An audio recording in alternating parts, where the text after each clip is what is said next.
Nejra, the Bosnian Bombshell. Overall, all of her professional fights taking place, Michael, right here in the LFA. And now fighting out at Englewood, Colorado. She's coming off a decision loss to current flyweight champ. On the center line, what she really needs to do is, when she gets space like this, she's really nice stacked rep right now. Working from the half guard. Never fun to lose. Oh! Big shot from the moment here, Ron. Repp has just poured it off there. There's no sign of here we go. The noise around Dakota Ditcheva just keeps getting louder, and this time it's not just hype. It's a wave of dangerous callouts coming from every direction. One of the most intense voices in that storm is Nejra Repp, a raw, aggressive knockout artist who didn't hold back for a second. She didn't deliver a polite challenge or a calculated callout. She came with pure intensity, promising to break Dakota's hype and prove she's the kind of monster the undefeated PFL queen has never faced before. What makes her different isn't just her record or her power, it's her background. Coming from a region shaped by conflict and survival, Nejra carries a mentality that doesn't bend under pressure. Her fights reflect that: forward movement, heavy hands, and a mindset focused on damage, not decisions. Every win on her record comes by knockout, and that alone tells you she's not interested in playing it safe. She wants to end fights, not win rounds. But calling out Dakota Ditcheva is a completely different level of risk. Dakota isn't just another prospect. She's one of the most dominant rising stars in women's MMA, undefeated, explosive, and technically sharp. With a Muay Thai base refined for MMA, she controls distance, picks shots with precision, and finishes opponents with brutal efficiency. Fighters like Nejra believe pressure can crack that style, that relentless forward aggression and chaos.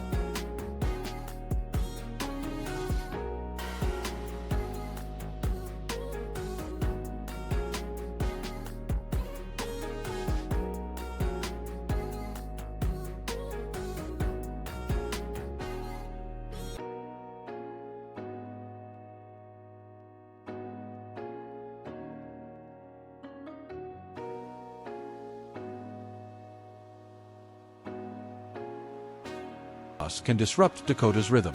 And to be fair, that's the kind of test Dakota hasn't fully faced yet. A fighter who doesn't respect her space, doesn't fear her counters, and is willing to walk through fire just to land something devastating. That's where this potential matchup becomes fascinating. Clean, calculated striking versus raw, unfiltered violence. Then you've got another serious threat entering the conversation. Fatima Klein. Unlike Nejra, Klein isn't relying on knockout chaos. She brings a completely different kind of danger. A Brazilian Jiu-Jitsu black belt with strong ground-and-pound instincts, Klein represents the exact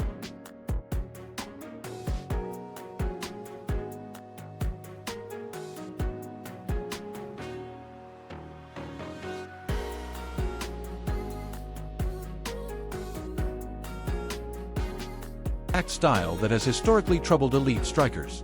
She made it very clear she's not interested in trading shots with Dakota. Her plan is simple: close the distance, drag the fight to the ground, and turn it into a grind where striking advantages disappear. Fighters like Klein don't need flashy knockouts. They win by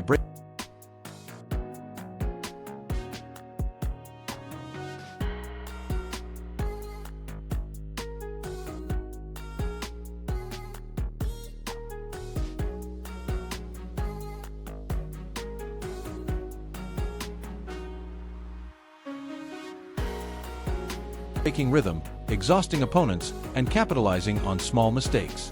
If she gets top control, the fight changes instantly. Dakota's challenge against someone like Klein would be discipline. Maintaining distance, defending takedowns, and punishing every entry attempt with sharp counters. And just when it feels like the list of challengers couldn't get more dangerous, another massive name steps in: Stamp Fairtex. This is where things shift from dangerous to potentially legendary. Stamp isn't just a fighter. She's a world-class striker with championship pedigree and real finishing ability across multiple disciplines. Her call-out carries weight because stylistically, this isn't striker versus grappler. It's elite Muay Thai versus elite Muay Thai, but with completely different approaches. Stamp brings creativity, unpredictability, and experience. Dakota brings precision, timing, and modern MMA adaptation. This wouldn't just be a fight. It would be a clash of generations and styles within the same art form. One mistake from either side could end everything instantly. What makes all these callouts so interesting is how different they are from each other. Nejra Repp represents chaos and raw power. Fatima Klein represents control and grappling dominance. Stamp Fairtex represents elite striking experience and creativity. Three completely different threats, all aiming at the same target. And that says everything about where Dakota Ditcheva stands right now in the sport. She's not just winning fights, she's become the benchmark. Beating her doesn't just add a win to your record, it changes your entire career. Still, the reality is this. Calling someone out and actually beating them are two very different things.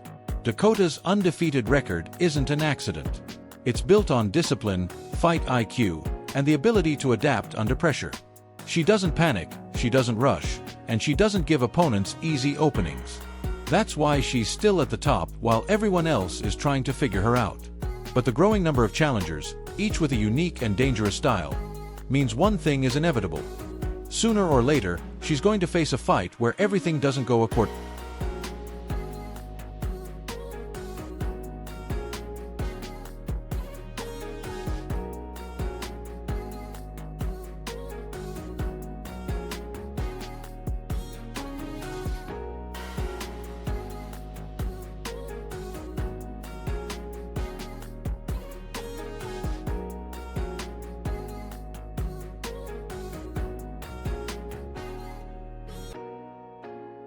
to plan. And that's when we'll find out the truth. Is Dakota Ditcheva really untouchable, or is she one perfect opponent away from being exposed? Because in MMA, hype doesn't last forever, but the right fighter at the right moment can change everything. Private Anderson doesn't get impressed easily. This is a man who has watched thousands of knockouts, built champions from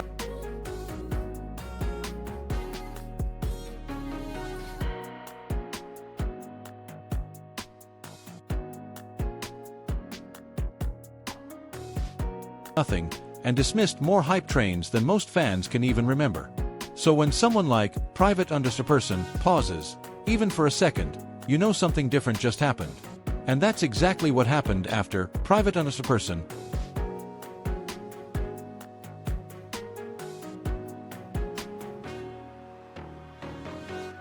S latest brutal finish. This wasn't just another striker winning a fight. This looked like a future problem for everyone. The moment her name started getting mentioned alongside Dakota Ditcheva, the entire conversation shifted. Because what Private Person brings isn't just power, it's a system of destruction. Knees, elbows, pressure, body shots, everything comes with intent. Her recent performances haven't just been wins, they've been statements. One of her most talked about finishes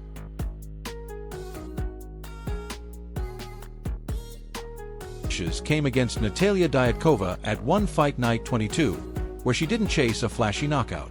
Instead, she broke her opponent down piece by piece. No wasted movement. No unnecessary risk. Just calculated damage to the body until the collapse was inevitable. What made it even more dangerous? She walked into that fight without a title, stripped for missing weight, and still delivered one of the most clinical beatdowns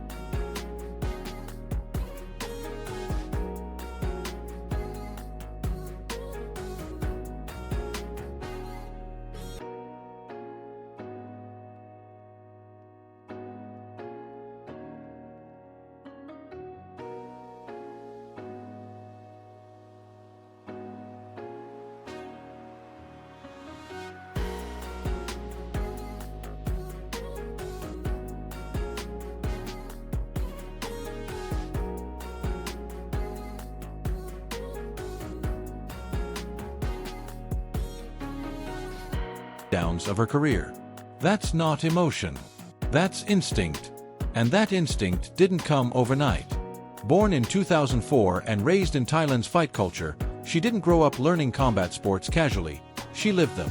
At just 17, she became one of the youngest Muay Thai world champions in history under one championship.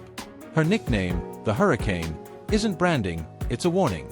With a striking record stacked with wins and finishes, she doesn't outpoint opponents. She overwhelms them. She breaks posture, breaks rhythm, and eventually, breaks fighters. So when she made her MMA debut in 2026, the real question wasn't whether she would win. It was how quickly she would adapt. The answer? Instantly. In her first fight, she stormed forward, closed distance, locked into the clinch, and unleashed the same violent Muay Thai arsenal. Elbows, knees, pressure, until the referee had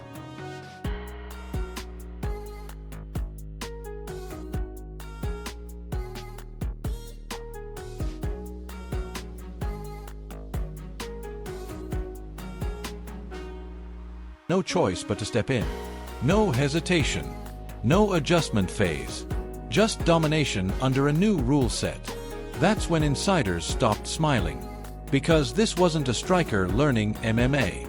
This was a striker who already understood the parts of MMA most fighters struggle to master. Clinch control, balance destruction, body punishment, positional pressure. The so-called weaknesses of Muay Thai. In her case, they looked like cheat codes. And that's where the comparison with Dakota Ditcheva becomes unavoidable. Dakota is undefeated, polished, and already sitting at the top as a PFL champion. She's the definition of controlled violence.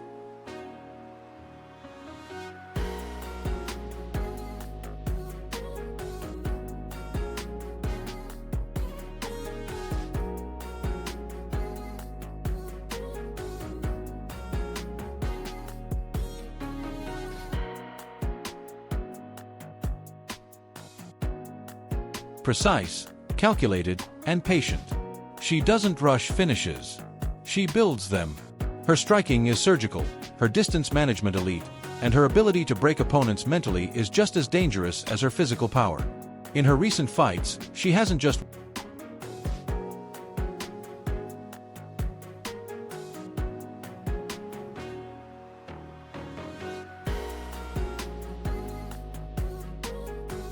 won. She's dominated, making high-level opponents look like they don't belong in the same cage. But here's where things get interesting. On paper, this looks like striker versus striker. In reality, it's something much more dangerous.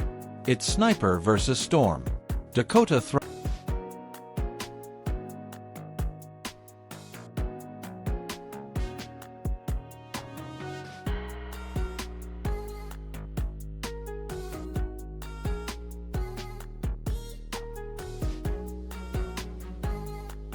thrives in space. She needs distance, timing, and control to execute her game.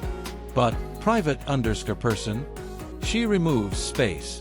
She drags opponents into chaos. She forces exchanges in the clinch where fights don't feel technical anymore. They feel like survival. Every second in close range becomes a tax on your body.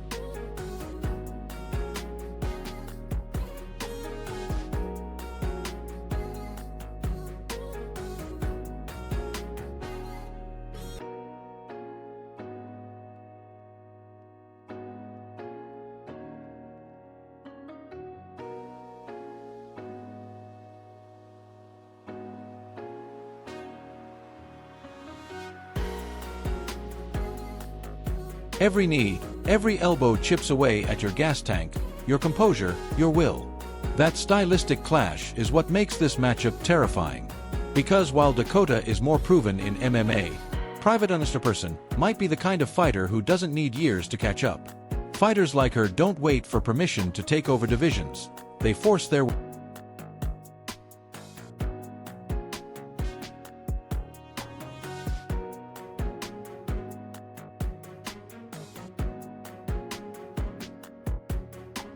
way in. And history has shown that elite Muay Thai strikers who understand pressure and clinch fighting can transition into MMA faster than expected. Not because they learn everything, but because what they already have is enough to break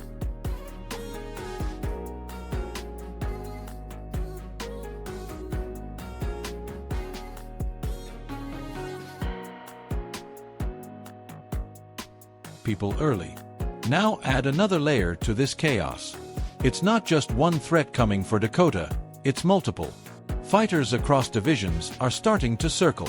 Juliana Velasquez, a former champion with a well-rounded skill set, has already questioned whether Dakota has truly been tested against elite competition. Her style, heavy wrestling, top pressure, and control, represents a completely different kind of danger. If she gets the fight to the ground, she doesn't just win rounds, she drains opponents. Then you have